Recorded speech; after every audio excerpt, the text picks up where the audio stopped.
Buildings above the clouds.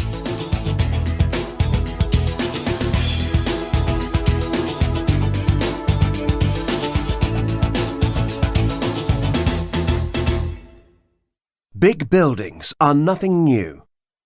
The ancient Egyptians built the pyramids. The Italians built tall towers in the Middle Ages. The French built huge cathedrals.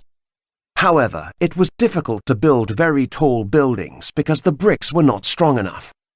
Then, in 1852, Elisha Otis invented the elevator, and in the 1880s, engineers developed a new building technique using steel. It was now possible to build tall buildings with strong steel without worrying how to get to the top.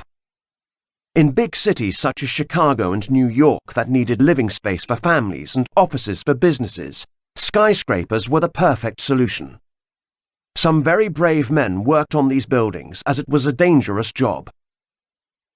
Imagine walking along narrow beams hundreds of feet above the ground. For this reason, Mohawk Indians from Canada and ex-sailors did most of the work as they were not scared of heights. In fact, the word skyscraper comes from the name sailors gave to the tallest mast on a ship. In 1885, the world's first skyscraper, a 10-story office building, opened in Chicago. Between 1930 and 1931, the Empire State Building grew almost 1 floor higher every day. The 3,400 men who worked on it finished it in 14 months. These days, skyscrapers decorate every city skyline, and each year taller and taller buildings appear all over the world.